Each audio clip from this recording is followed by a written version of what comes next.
When visiting the ruins of the ancient Puma Punku fortress in the city of Tiwanaku in South America, travelers will not see a single tree, only bare stone quarries. Many believe this relic belongs to the Andean people from 2,500 years ago, or some unidentified ancient tribe, or was crafted by artisans of that era who possessed sophisticated stone working techniques. However, according to biblical records, a great flood wiped out all living creatures, sparing only Noah's family. Therefore, the survivors of that catastrophe could not have been the architects of these massive structures. Through countless ups and downs, the mysterious remnants of the ancient citadel remain an enigma that challenges all of humanity. Amid the wild and tranquil scenery, the old, splashing puddle still exudes an irresistible charm to anyone who has ever set foot here, even just once.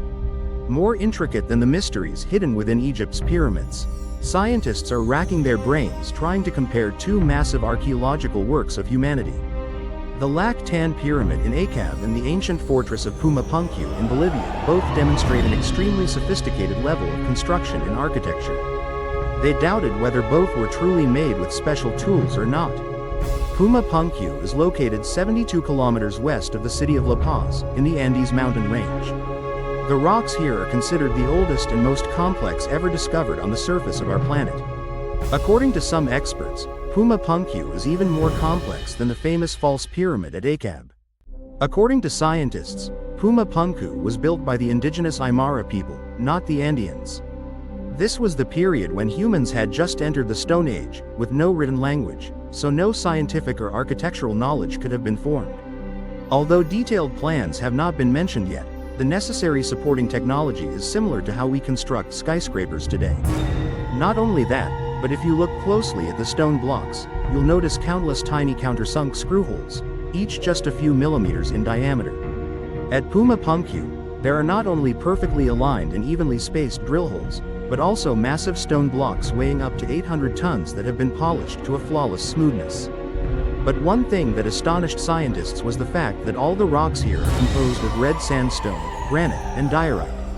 In Puma Punku, you'll realize that logic seems non-existent when you learn that only one type of stone is harder than granite, and that is diamond. And if you want to craft stone, you need to use a tool harder than that type of stone. Here, the indigenous Aymara people are forced to use diamond-tipped tools to solve the problem. Is this even possible from thousands of years ago? The stone slabs discovered at Puma Punku are a structure beyond imagination. The stone blocks were carved and assembled with such incredible precision, despite using no mortar at all.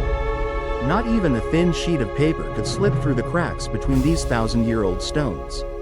When you closely observe the rocks here, you'll notice that some of them have an incredibly complex structure, as if they were made by machinery or even lasers. If Puma Punku is considered evidence that ancient civilizations once used advanced technology, then this is hardly surprising. At Puma Punku, visitors will encounter peculiar stones with perfectly square edges and smooth, crystal-like surfaces. Puma Punku becomes even more unique because of this. In the world, few places possess such stone artworks. Perhaps the most striking feature of Puma Punku is its unique H-shaped stone blocks. They were grooved and skillfully assembled to fit together precisely in all three dimensions, requiring a very high level of precision. Construct architectural structures sturdy enough to withstand earthquakes. When visiting this historical site, many people remark that Puma Punku is truly impressive due to the unique architecture of the structure. Thanks to the unique shapes and special positions of the ancient rocks, this place has become one of the most fascinating archaeological sites in the world. If you look closely at the stones, you'll notice some incredibly intricate stonework, like the builders of old who used their finest tools. This has sparked debate over whether the ancient stone structure of Puma Punku was truly built by indigenous people. Did aliens interfere with this ancient structure? With many mysteries yet to be deciphered, Puma Punku remains a destination that sparks the curiosity of countless visitors. When wanting to explore ancient civilizations in the South American region, the explorers acknowledged that Puma Punku looks like a giant Lego garden. The rocks fit together like a puzzle, forming natural cracks without any adhesive, yet they stand firm and endure for thousands of years. The researchers unanimously agree that these angles are used to create precisely flat circuits. This is proof of an extremely sophisticated level of stone craftsmanship and a profound understanding of multidimensional spatial geometry. Moreover, leading scholars have noted that the stone blocks used at Puma Punku were crafted with astonishing precision. It implies that the ancient land of Tiwanaku once possessed incredibly advanced technologies. More than anything ever witnessed in the ages following the fall of the Tiwanaku Empire. However, while public opinion is abuzz with discussions about the astonishing precision of the stones in the Puma Punku ancient rock collection, part of the public complex, perhaps we have forgotten one truth. Before the indigenous people arranged these massive stones to create this monument, how did they transport those massive stone blocks weighing hundreds of tons?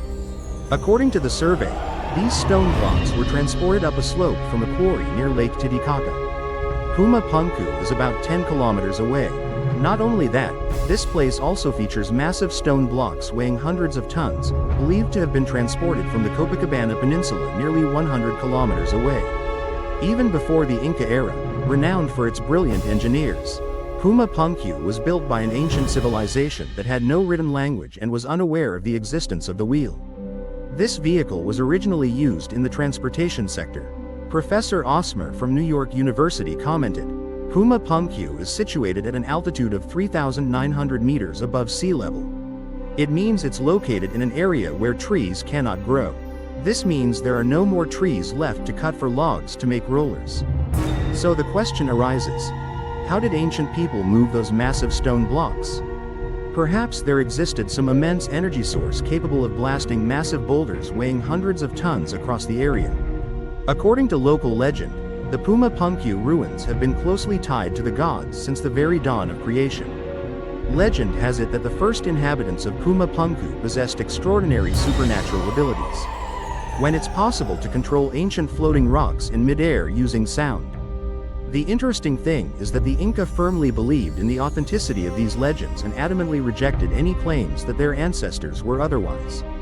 Is there any connection to the construction and maintenance of this ancient citadel? The Aymara indigenous people shared their story with a Spanish traveler when he visited Tiwanaku shortly after the colonial invasion. Regarding its origin, this place has existed since the Chamak Pacha era, a period considered the dawn of creation. Long before the Incas emerged, the first inhabitants of this place, as the story goes, possessed extraordinary abilities. They could lift massive stones off the ground with ease using only the sound produced by a cluster of reed trumpets. Though these are merely stories tinged with myth, while scientists still struggle to find the answers. This hypothesis is highly regarded by many as it serves as crucial evidence proving the connection between Earth and the outer world. Although most people focus on discussing the impressive ruins found at the Puma Punku site, with their perfect precision and the artifacts discovered there. But perhaps we've overlooked an extremely crucial detail. This is one of the most valuable archaeological artifacts ever excavated at Puma Punku. The famous Fuente Magna bowl. This ceramic bowl is inscribed with the wedge-shaped characters of the Sumerians and Proto-Sumerians. This bowl is intricately carved with lively human figures and animal motifs deeply rooted in local culture. What's even stranger is that two types of script appeared on it. One belonging to the ancient pre-Sumerian writing system and the other originating from the local ancient Pukara language.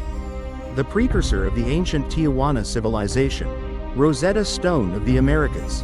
This raises the question of whether there is any connection between the Sumerians in the Middle East and the ancient inhabitants of the Andes in South America. Thousands of miles apart, belonging to two distinct continents, separated by vast oceans? However, this is entirely possible, as the ancient inhabitants of Tijuana comprised all races of humanity. Some tribes even had distinct features, people who wore head wraps, those with large, coarse noses, others with slender noses, some with thick lips, and some with thin lips. Additionally, this place houses several unique and unusual statues, unlike any artifacts discovered in the surrounding areas. This strange stone bowl was accidentally discovered by a farmer while working on a plot of land owned by the Mizon family. The owners of the land later sent it to the La Paz City Hall in 1960 in exchange for another plot near the capital.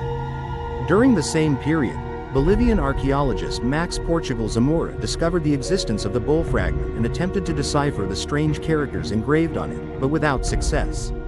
Specifically, it was because he failed to recognize the cuneiform script inscribed on the bowl. which dates back approximately 5,000 years. The Fuente Magna Bowl remains a controversial topic among scholars. I hope that further archaeological and linguistic studies will help unravel the mystery behind this strange artifact. As a result, we will broaden our understanding of the great civilizations of the past and their impact on the world. This will be an important foundation for deciphering the incredibly unique structure of Puma Punku. Based on the findings and hypotheses presented, what are your additional thoughts about the author and the development of this advanced genetic foundation? Share with the primordial universe and everyone in the comments below. Now, on behalf of the whole team, I'd like to greet everyone and wish you a joyful new week.